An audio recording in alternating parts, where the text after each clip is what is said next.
What's up mga idol? Ito yung nag-viral no sa Facebook o sa social media mga idol na tao na grabing angas sa kalsada. Ayaw magpasingit mga idol, ayaw magpabusina. O itong mangyayari ng mga idol. Napunta na sa natulpo na mga idol. Okay, panoorin natin ang video. Po, Sir Jared, pwedeng ikwento niyo po kay Attorney Jared, Freddy. give us more details para malaman natin kung anong nangyari. Okay po. Pero para sa akin mga idol, kailangan bigyan ng leksyon itong tao na to. Pinost ko yung dahil video hindi, ko sa dashcam. siguro hindi lang po na ito yung nangyayari. Baka sa kanan niya na. Itong video Nangyari ito, dito sa iba. anong nakakuha ng video na ito? Anong camera? Cellphone ko na po. Cellphone mo? Yes, Yan po. yung cellphone na inattempt niyang nakawin, Yes, agawin, po. o ano ba? Parang inattempt niyang agawin o hinahablot niya hinampas niya? Opo, sa loob ng sasakyan. Okay, po. sige. Opo, so ang reason ho talaga is nung part na halos magkatabi na kami, nasa left side ko siya. Napakaangas ng lalaking ito nung una mga idol, pero ngayon pasensya na ang sasabi. Okay. Tapos doon na ho na ako napilit, bumisina na ho ako ng matagal, mga at least mga 2 seconds. So, But there was never a point na nasa gilid ka na niya tapos bigla siya nag-swerve na gano'n? hindi po. All the while, nando ka lang sa likod niya. Opo. Likod niya. So yung normal na parang nawawala ho lang siya sa linya. So kaya na ho napilitan na akong bumusina. Bumusina ka dahil o-overtake ka o bumusina ka? Dahil mababangga na po ako. Okay, sige. So kasi ilang inches na lang ho sa side. Itong mga idol maganda. Bakit? Bigyan ng Nagpo-overtake leksyon. ka sana? Ganun ba? Mga ganitong tao. Overtake na ho, pero nasa speed limit pa ho, nasa 40 kilometers. Kasi may speed limit ho dun sa village. Okay, nasa loob ng village yun? Yes po. Okay, so mabagal lang naman ang takbo niyong pareho? Yes po. So kung iisipin po parang mas mabilis yung speed ko sa kanya. Kaya parang nag-overtake po yung ano ko. Okay, Tapos, napansin ko may mga kasama siyang ibang lalaki sa sasakyan? Yes Ilan po. sila? 3 po sila. Yung paghinto po ng sasakyan, una pong nagbukas ng pinto yung likod. Kaya alam ko na ho na may kasama siya. Okay. Tapos una pong lumabas ng sasakyan, yung driver po. Yung nangyaring yon, yung nakita sa video, no? Minura ka ba ron? Yes sir. Minura ka? Minura, Paano ka pinagduduro. minura? Yun, PI ho. Pinagduduro po ako. Okay. Hinahanap ko yung ko. Sabi niya, yung bayag mo yung cellphone po. Okay, sige. So, ang ano naman po, kinontrol lang po yung self-control lang sa side ko po kasi nandun yung family ko po yung wife ko tsaka yung 6 months old. After this video, may incident pang nakuha mo siya ng video? Hindi pa natapos? Yan na ho. Yan na po. Yan Kasi umalis na ho siya. So, ano kinatapusan? Umalis na lang? Umalis na po siya. So, nothing more serious happened? Yes naman. Nothing more serious than this? Okay. Yes po. So, anong ginawa mo after mangyari ito? Nag-file ka ng complaint? Nagpa-blatter ka ba? Anong ginawa mo Yes sa po. Nung makikita po sa video, may dumating po ng security ng Lancaster. Sabi kasi sinabi during sa video may makikita po, tinanong ko siya kung anong village mo kasi hindi nga po pwedeng pumasok sa village nung wala kang sticker sa sasakyan. Ang ginawa po ni security, pumunta siya sa harap, nakita niya ho yung may sticker, may nakita na Brighton 1 which is village po ng Lancaster. Okay. Tapos sabi niya na sa akin na pumunta na po ako sa admin ng Lancaster, admin office para yun po magpa-assist sa barangay kasi sobrang dami pong barangay na sasakupan Okay. Na-establish mo ba kung taga saan siya? Unfortunately hanggang ngayon po hindi pa. So, pero identified mo siya? Sa ano po? Kasi may pangalan dyan nung nirereklamo. Yes po kasi J.R. Cesar? Yes po kasi Ba't mo nalaman siya yon? Mayroon po kasing nag-comment. Actually may nag-comment do sa ano na andun po yung contract or parang deed of sale nila ng previous owner. Tapos nandun po yung pangalan ng company, nandun po yung company ID ni Mr. JR. So yung company ID na yon nakita kamukha niya? Yes yung po. ID picture Yes makikita po. ron. Okay. Pero ang ano lang po is hindi ko siya ma-validate na siya talaga yon yung pangalan niya dahil nga po company ID, hindi po valid ID yung na nakikita dun sa comment na binigay po. ano nang susunod na ginawa mo after nung mapablatter mo? After po, so yun nga po, pumunta po kami sa barangay hall ng Navarro. Unfortunately, kailangan daw po nila ng name and address. So, doon na po ako nag-decide na i-post yung video doon sa Facebook ko po para sana doon lang sa Lancaster. Okay. Yun lang yung ano po. Okay. Hindi ko po alam na may nag-download na ho. At Parang nag-viral yan kasi napanood ko rin yan eh. Encounter ko rin yung video na yan. Okay. So yun po yung kasi kailangan ko nga doon sa post ko, kailangan ko po yung name niya kung sino po yung nakakilala. Kasi Okay. ang Kala ko may nagpost na ng ID. Latter part na po. So kinabukasan na siya. Okay. Doon na po kasi nung nag-viral na po, napunta na siya sa iba't ibang pages. Anong dahilan ng pagpunta mo rito? Para ma-identify siya? Yes po, yun lang po. Pero may pinadala sa yung ID na yun ang picture niya. Yun na yun. Yun lang po, Na-determine yung mo sa na. Kasi dito sinasabi na natin si JR Cesar. Yes. Ako siguro para wag lang mag-prescribe yung kaso, no? Kasi hindi natin alam kung yan ba ay grave oral defamation or what, ano? Kasi para lang hindi mag-prescribe, i-file mo na. Saan ba nangyari? Sa Navarro po. Navarro hindi. Saan yan? Sa anong bayan? Trias. Anong bayan? General Trias. Opo. Since hindi naman established na you live in the same municipality, i-file mo na, idiretso mo na sa piskalya. Pag-file ka na siguro, nakikita ko dyan, oral defamation, baka may grave threats pa dyan or what. Reviewin lang na mabuti yung video para magawa ng tamang complaint. Wala naman pong grave threat na binabantaan niya talaga. Okay. Technical. Ang is yung oral defamation po, yung pagmumura niya sa akin. Lalo na ho sa wife ko. Minura ba pati misis mo? Yes po. Okay, sige. So, buti na lang ho yung baby ko is nakatalikod kasi nasa car seat po siya. So, hindi niya nakita yung... May blatter ka nga? May nag-blatter ka ba? Opo, kagabi po kasi, kaya nga po hindi ko po ma-report nun dahil wala po akong name. Tapos, balik kagabi po, nanggaling na po ako sa police station ng General Trias. Doon ba sa ID pinakita sa'yo may address doon? Wala po, sir. Wala rin? Wala po. Maybe using that ID, we can go to the LTO. Yes, Kaya attorney. computerized naman na yan eh, di ba? Comparing the picture, we will now be able to establish the driver's, ma-locate yung driver's license, makikilala natin siya. Okay? Pero sa akin, mag-file ka na with unknown address para lang tumigil na yung pagtakbo ng prescriptive period. Baka mapaso kasi, di ba? Okay po. Pero in the meantime, we will coordinate with LTO.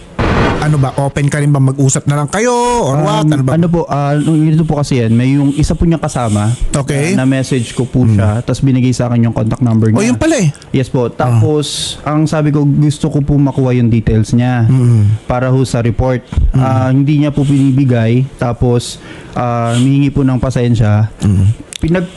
Pinapatawag ko na po siya dun sa part ng sa pag-aano siya sa pagdadrive. Pero yung sa family ko, hindi na Ako tinanong ko lang naman kung open ka sa settlement. Of course, hindi naman kita pipilitin para dyan, no?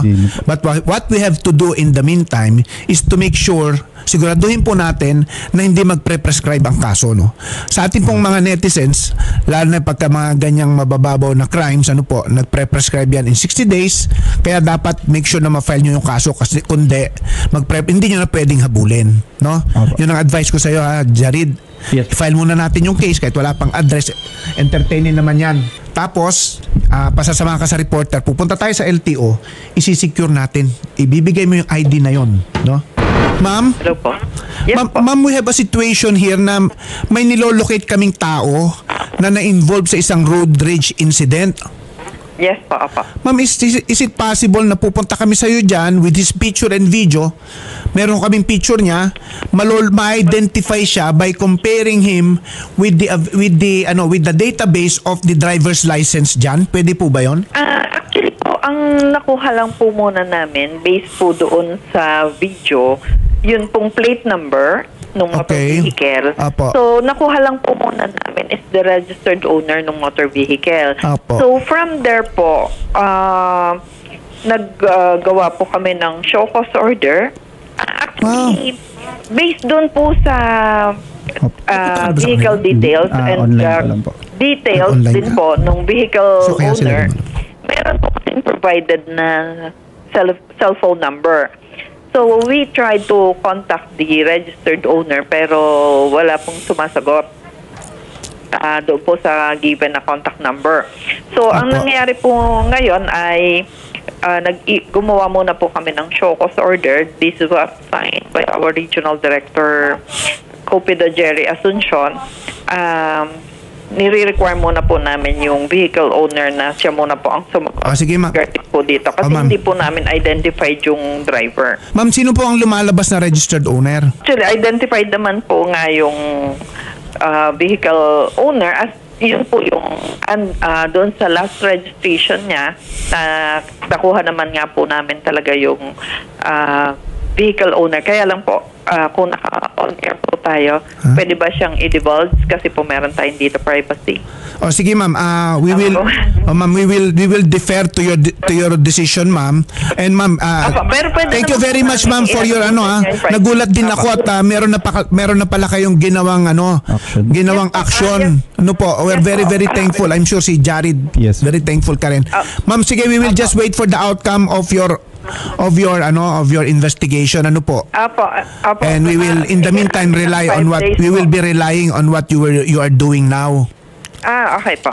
Ma'am, Bali po ay binigyan namin ng 5 days to answer po. in the meantime, sa mga netizens po natin, please listen, meron po tayong tinatawag na registered owner rule na pag yung sasakyan mo ay na-involve sa isang aksidente, naka-aksidente yan at hindi malocate kung sino yung actual, yung pong registered owner ang hinahabol.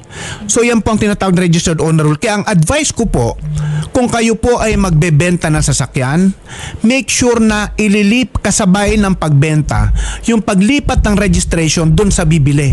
Ma'am, di ho ba tama yung ganun na dapat gawin ng mga lahat ng nagbebenta ng sasakyan?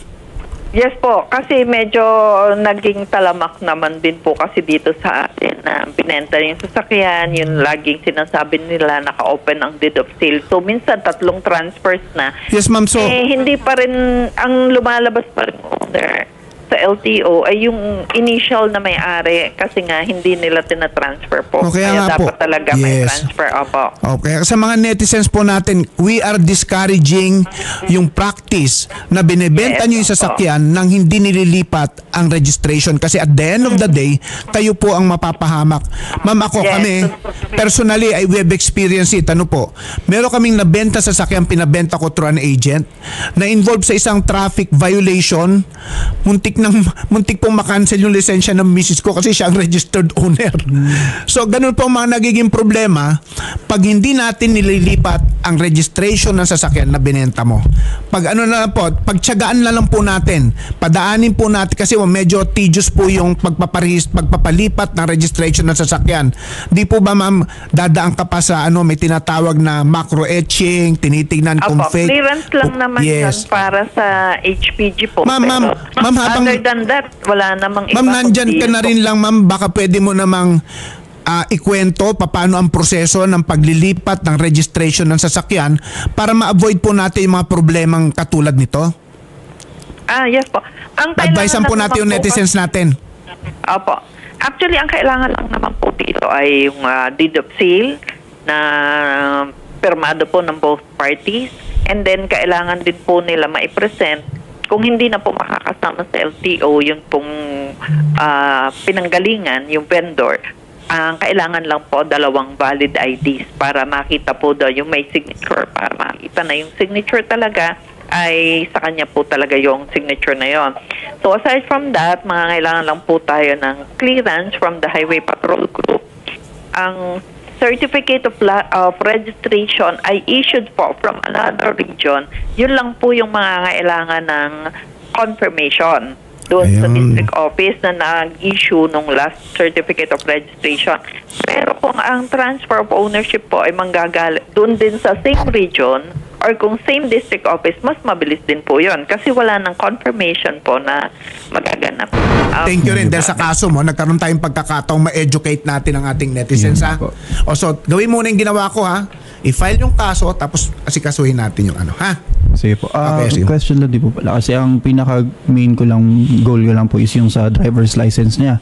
Kasi ayoko na ho sanang makaka-experience or kung ganun man siya mag-drive, medyo kasama na rin natin paano sa mag-formal complaint ka na rin kay kay Ma'am Clarissa Sulit baka sakaling with that yes, they administrative powers naman silang i-revoke yung lisensya Ito po kasing initial na ginawa namin, ito po ay, ang pagkakaalam ko po ay our regional director was also called by the central office po regarding po dito. Kaya po, medyo naging mabilis din po talaga dahil hindi po naman agad namin nakita itong video. Ayun. So, yun po. So, kumbaga, ito po ay kung ano po ang magiging result nito pong show cause order at based dun po sa investigations na gagawin. Pero mas maganda na nga din po kung meron po siyang i-file na complaint para meron din po kaming basis kung ano po ang formal complaint. Yes po. Okay, ma'am, thank you very much po. Ang regional office, kung ano man po ang kakalabasan nito ay siguro po, we will be recommending sa central office po. It's the assistant secretary who has the authority to revoke po yung driver's license. Thank you. Po. Thank you very much, ma'am, for your time. At, Jarid, alam mo nang Thank you gagawin, so much po. Sasama ka ng reporter namin para masikaso ng gusto yung sige. problema mo, ha? Thank you, sir. JR, nandito si Jarid. Nakita mo naman kung ano yung nakita naman natin pare-pareho kung ano yung nangyari, di ba? Ano bang masasabi mo tungkol sa insidente? Ayun, attorney, Sir Jarid, sa asawa niya at sa anak niya, gusto kong humingi ng pasensya, patawad kung ano man yung mga nangyari sa atin kasi nag-trigger ako. Ito na yung sinasabi ko mga idol na pag natatapos na ang accident, alam naman natin yun totoo away sa kalsada ay po ako, sir. pasensya na. Dapat ang ganito mga idol ay hindi yung sa pinapaira lang awa. Tsaka yung sa medyo Bagay ito sa lalaki na to na na mabigyan ng leksyon. ako ng sorry. Sabi mo yung address mo para kung pareho lalaki kayo ito. Kung pareho Parang kayo pang ng mga lasing mga municipality, idol. pareho kayo nakatira sa, ano ba to? Anong General Trias. General Trias, pwedeng dalhin sa barangay at doon na lang kayo mag-usap. Okay ba? Okay ba sa'yo, Jarid? Mag-usap lang kayo sa Okay naman. barangay. Opo, attorney. Sige. Actually, attorney, plano na po namin talagang magpunta. Okay, good, Either good. sa presinto po ng Lancaster or sa barangay po. Teka lang, Kaso lang total po, hindi mo naman ibibigay specific address mo. Taga General Trias ka rin ba? Ay, hindi po. Attorney, kasi ito, yung may nakausap din po ako kasi regarding sa address. Kasi for safety rin naman po purposes. Siyempre, may mga anak din po ako, attorney. Kasama ko po yung family ko. Pero, naka-plan na po kami na pumunta either sa barangay or police station ng Lancaster. Kasi attorney, pasensya na po kasi madami pong naging threat dahil dun sa buhay namin, ng pamilya ko, dahil dun sa nag-viral nga po na video. Sige, hindi ka na lang pipili. Anong Yes may po. tanong ka, Shari? Sir JR, clarification lang naman po ito. Kayo po ba ay lasing that time? Ano po, ma'am, panggabi po ang aking trabaho. Then, wala pa po talaga akong tulog noon. So, may importante lang po kaming nilakad noon, time na yun. So, wala pa po akong pahinga. Kasi wala pa pong tulog. Hindi po, ma'am. Yung mga kasama niyo po, sir, Yung mga kasama ko, hindi rin. Galing din po kami sa trabaho lahat po talaga. sa ano pong work niyo, sir? Pasensya na po. Ma'am, sorry for ano rin po.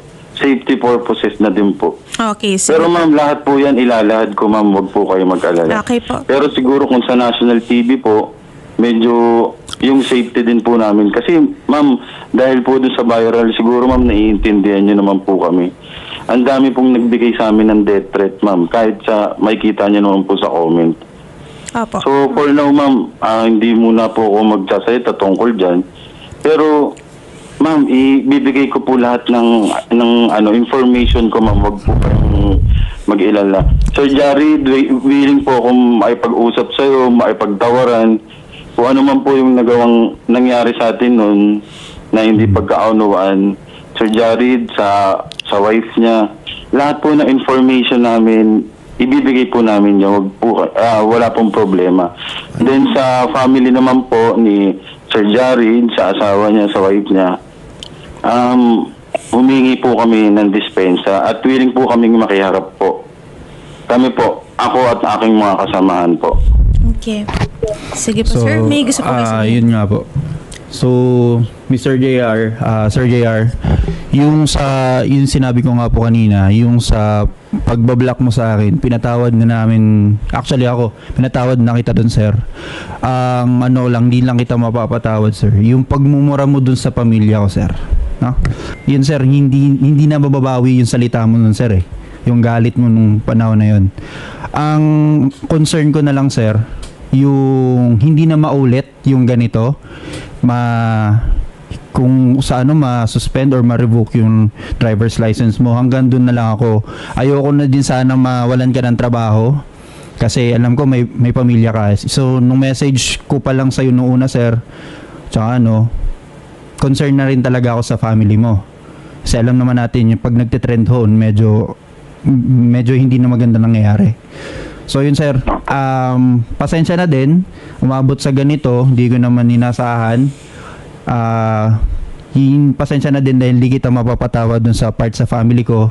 Pero yung sa pagdadrive mo, sir, sa pagkakat mo, okay, yun, hanggang dun na lang, sir, dun kita mapapatawad. Thank you, sir. Sir JR? Yes po, ma'am. Opo, papa-assistahan na lang po namin kayo ng aming reporter. Dito naman po, titignan din natin kung ano po yung side po ninyo and gayon din po sa side po ni Sir JR.